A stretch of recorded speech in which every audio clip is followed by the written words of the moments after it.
बैठा हुआ बच्चा, कौन कहता है कि जमीन में बैठा हुआ बच्चा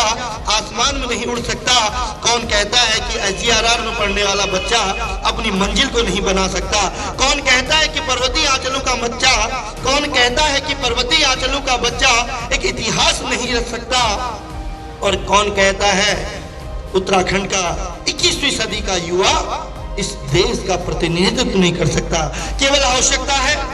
आवश्यकता है अपने सोच और विचारों को आगे बढ़ाने की, केवल आवश्यकता है अपने संस्कारों को, अपना मेडिकल, अपने फिजिकल को आगे बढ़ाने की, केवल आवश्यकता है आज विश्व को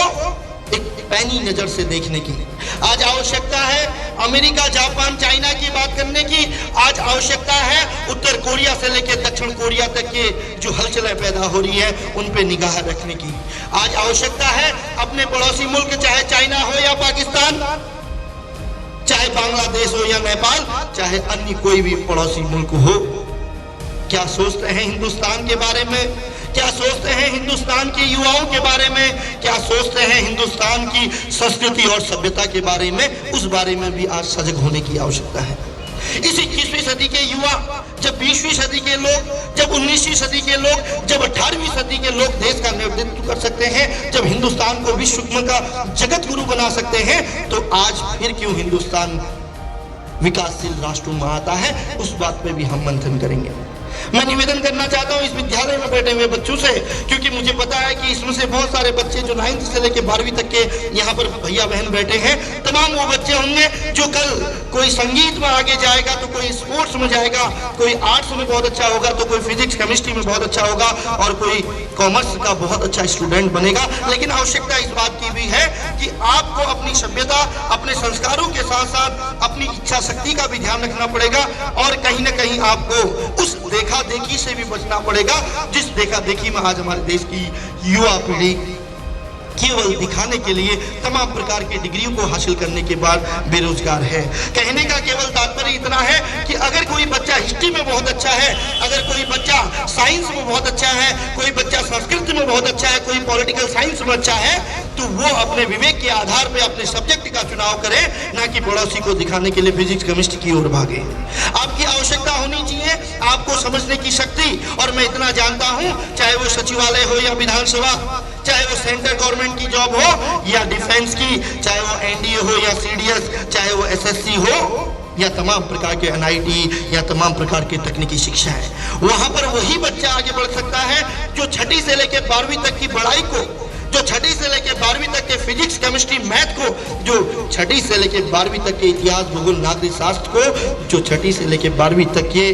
हिंदी और संस्कृत के अलंकारों को आत्मसात करता है। 80% बच्चा वही NDA PCS में क्वालिफाई होता है जो 6 से लेकर 12वीं तक की पढ़ाई का महत्व समझ जाता है। आज आवश्यकता उन बातों की भी है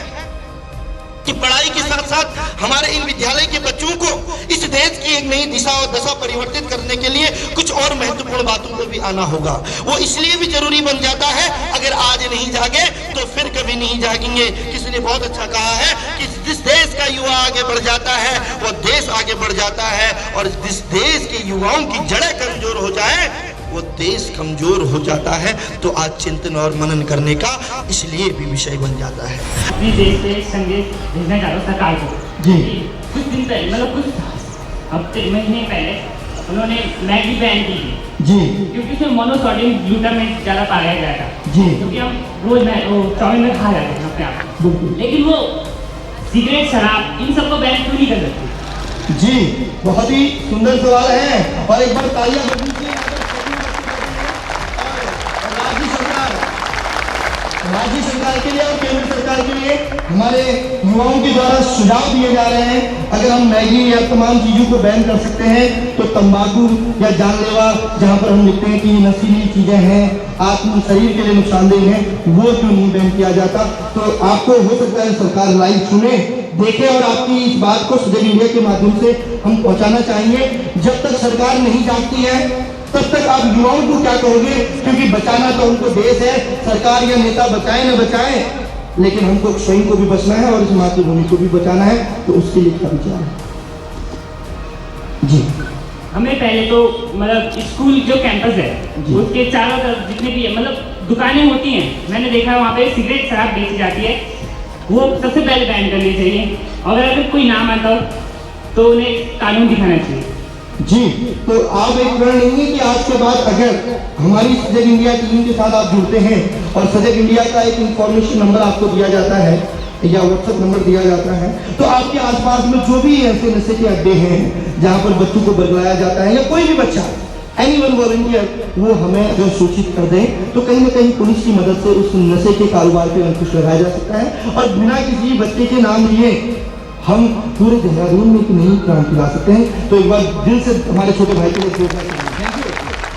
मैं सजगता के बारे में बताना चाहूँगी। यहाँ तो मैं बहुत ज़्यादा नोटिस करती हूँ, क्लास में भी बच्चे पेपर बेट फेंकते थे, मैं टोकती भी हूँ। इवन मैं कभी कहीं देखती हूँ, मैं उठाती जरूर। मैं फिर इनसे रिक्वेस्ट करना चाहती हूँ, प्लीज़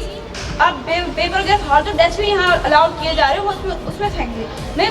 बोल दिया, मैं खुद भी करती हूँ। इसलिए एक रिक्वेस्ट करती हूँ, प्लीज़ पहले स्कूल कैंपस को सचेंगे, फिर उसके बाद तब होगा। क्या बात है। हम अपने घर से, अपने विद्यालय से, अपनी क्लास से स्वच्छता शुरू करेंगे, तब जाके हम देश को स्वच्छ रख पाएंगे, तब जाके हम देश को बचा पाएंगे। तो कहीं ना कहीं आपने आप को स्वच्छ रखने के साथ साथ अपने विद्यालय को, अपनी कक्षाओं को स्वच्छ रखना है। तो एक बार फिर से बहन के लिए तालियां तो होनी चाहिए, क्योंकि ताली बजाने से किसी की हार नहीं होती।